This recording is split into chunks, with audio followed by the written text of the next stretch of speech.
Contractually speaking, walk out of the negotiations.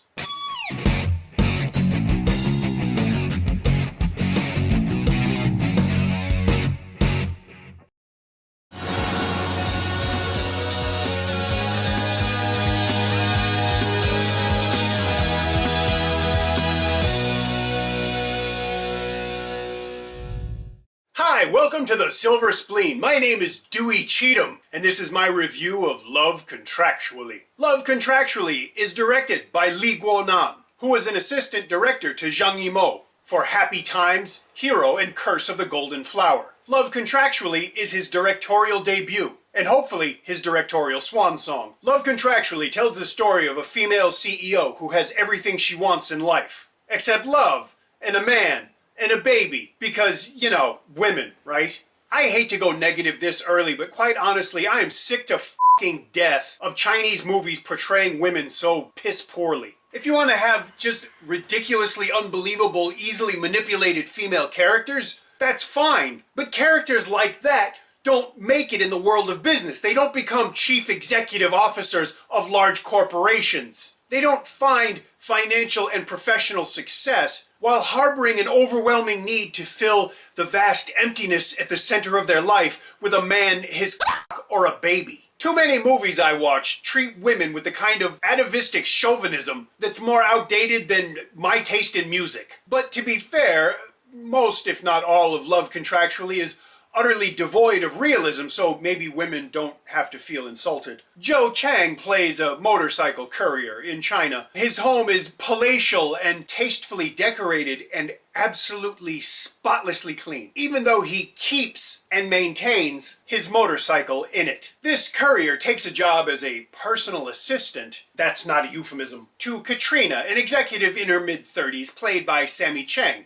who is not in her mid-30s. But now I'm just being mean. She's decided that she neither wants nor needs love or a man, but she does want a baby. A role for which Charlene Choi probably auditioned, but now I'm still being mean. Terrence Yin plays her unfaithful ex. Speaking of being mean, how come Terrence always ends up playing a scumbag? It's not fair. Then again, he is good at it, and he gets to do a sex scene in the opening credits of the movie, so good on him.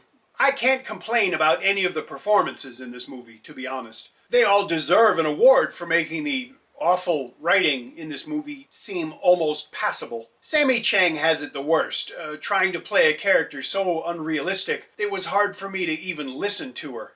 Chang fares little better, though as the emotional center of the movie it's slightly easier to empathize with him. There's an implicit problem with romantic comedies as a genre. You know that the two stars are going to end up together either by or at the end of the movie. We know the destination before the journey begins. So in essence, the only thing we can really look forward to is the journey itself. Does it entertain us? Can we believe in it? In my case, no and no. The scene in which the two principals meet degenerates into a farcical, unintentional parody that belabors the point to an excruciating degree. That particular plot point could have been presented in a much more concise manner. I would have gladly watched the enema gag, "Don't Google that," a lot longer than it went, and let me just say the visual effects used in that particular scene were priceless. So too were the effects used at the film's climax, but they were spectacularly silly. I didn't like this movie, and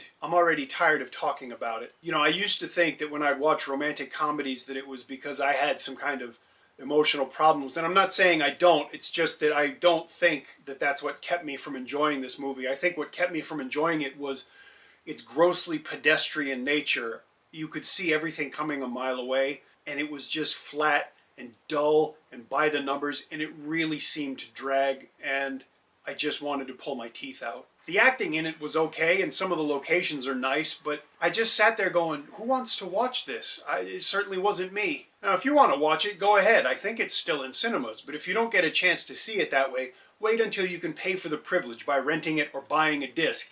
Or you could take the easy way out and just wait until you could watch it on an airplane on a screen about that big. That's on you. I'm not saying you're going to miss much either, I'm just saying. When this gets released to home video, I'll update the description with a link where you could buy a Blu-ray or a DVD. And speaking of spending money, if you would like to support me directly, there's also a link to my Patreon page in the description. Because these movies aren't expensive, but they're not free either. If you enjoyed my review, please leave me a comment and let me know. And if you didn't, leave me a comment and let me know. If you enjoy the channel, please subscribe. Thank you for watching. I'll see you again soon.